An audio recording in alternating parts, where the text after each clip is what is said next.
Welcome to the Track Your Life podcast. My name is Boyd Varty, and this show is an invitation to journey with me back to the wild on the path of the story hunter. Part 2 of the story hunter follows an expedition to the wildest parts of the Kalahari to learn the art of tracking and life from the Bushmen people. I refer to the people I meet along the way with the use of the term Bushmen, because that is how they asked me to refer to them. This is the journey of a story hunter. It's a journey to a rare place in modern times, and to a place where we can find ourselves in new ways.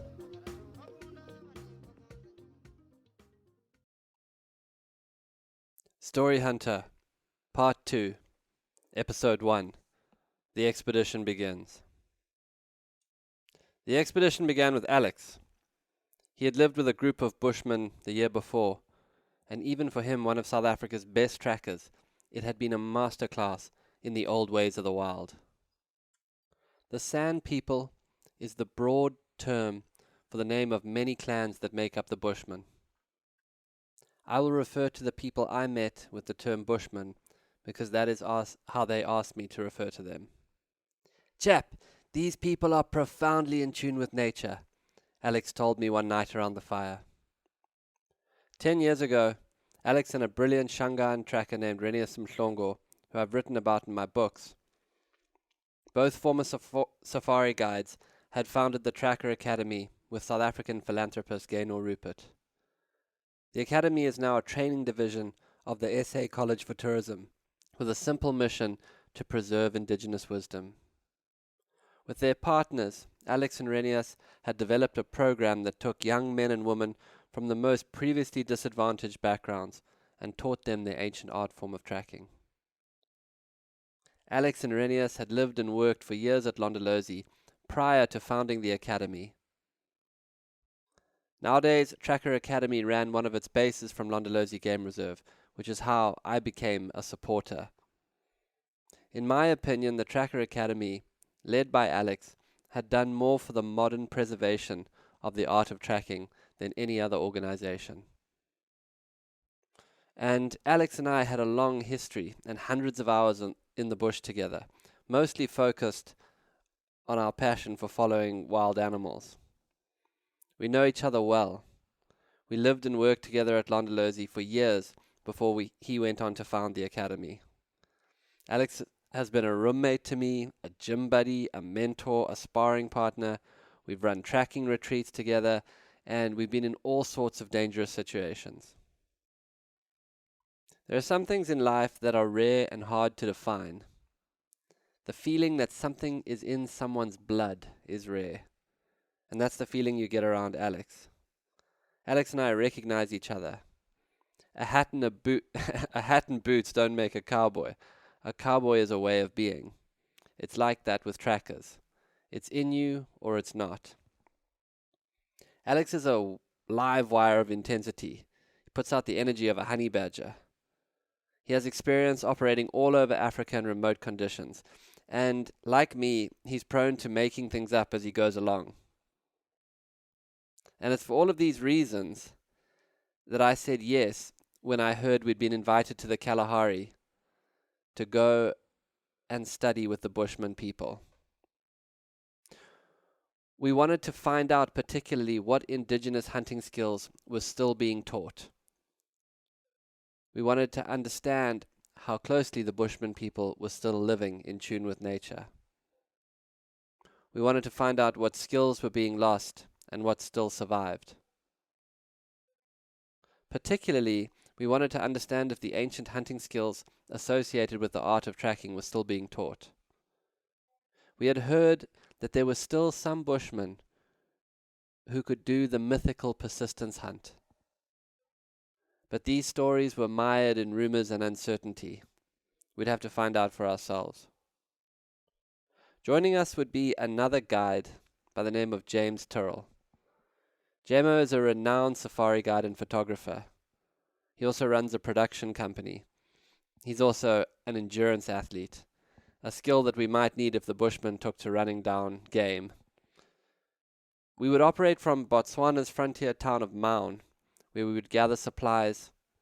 For a week, we would go north into the Okavango Delta, where we were involved in a leopard tracking habituation program. I'll tell you more about that.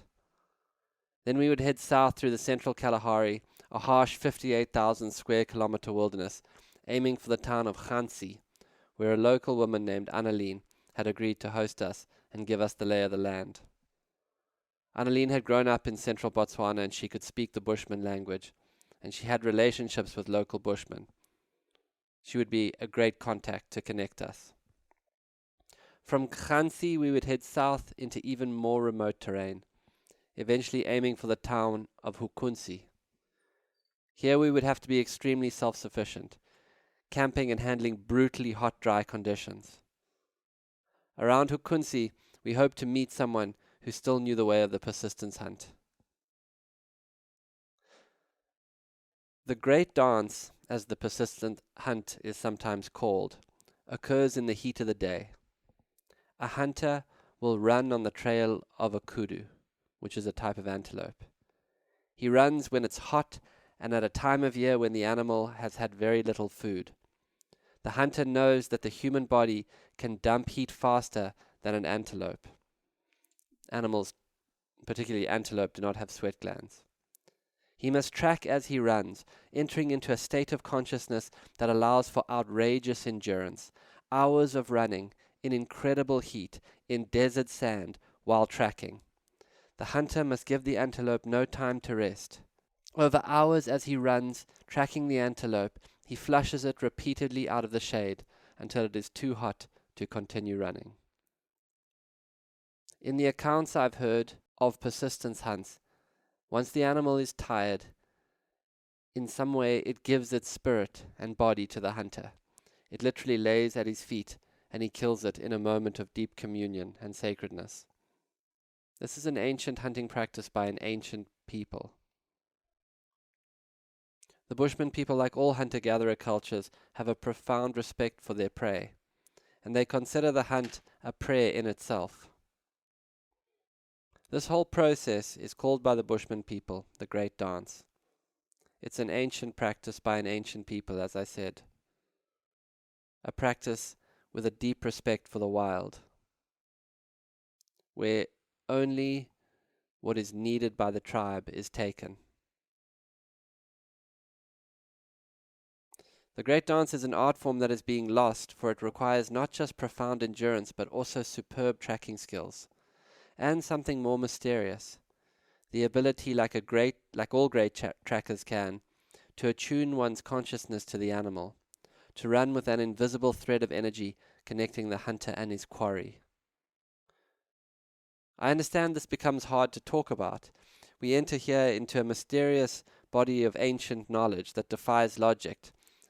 We start to enter the realms of the mysteries of the Polynesian wayfinders, who could navigate across oceans with no instrumentation, or the song lines of the Aboriginal people, who could sing songs that would guide them across their land, or the capacity of some native cultures for homing, the ability to walk directly back to where their home is, from any distance, no matter how turned around.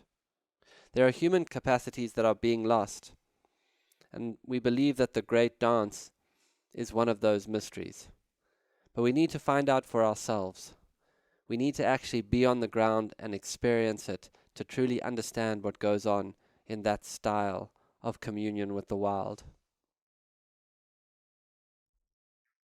Certainly the Bushmen in Botswana have been through very difficult times, in fact Bushmen everywhere. They are the most displaced people in Africa. They have been pushed off their land by multiple tribes and colonial settlers. Like so many native people, they have been forced to live in small encampments away from the rhythms of their old life. Moving them off their ancestral land is akin to killing the culture, as the Bushman people find their culture in their relationship with the earth and with the desert they live in. I've heard that many communities isolated from their ancestral land have been ravaged by alcohol, which is of course a story all too common and painful around the world.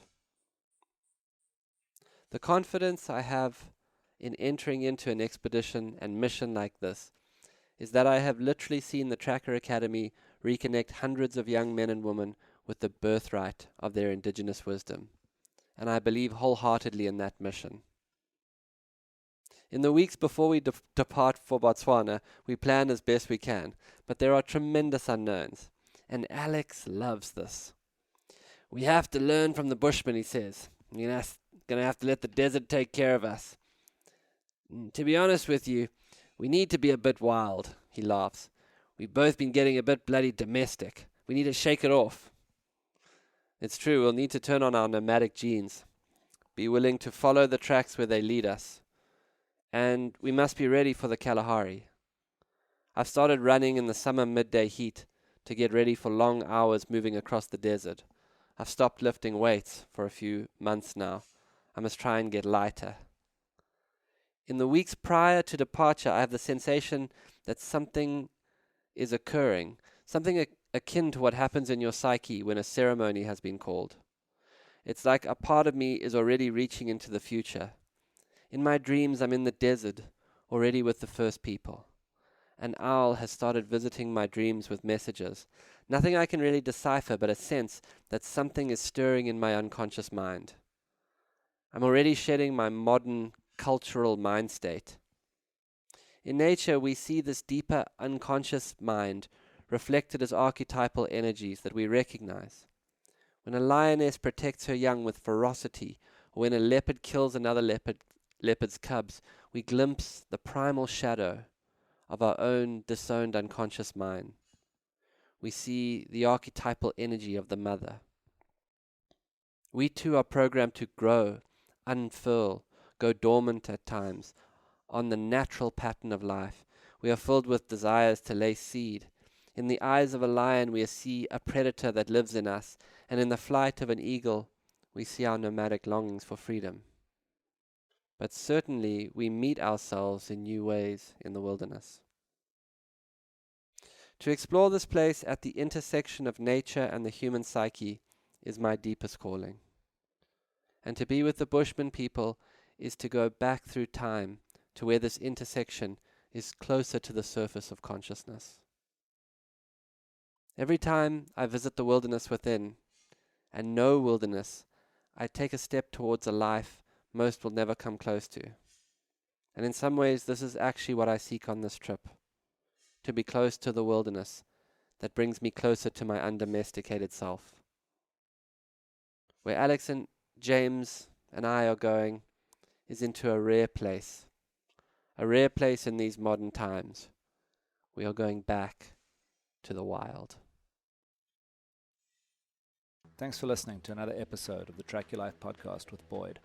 To begin your own story hunting journey, sign up to the online course on Boyd's website, or just find him on Instagram, X, or your favorite podcast player. Please rate and review this podcast so that more people can find and enjoy it.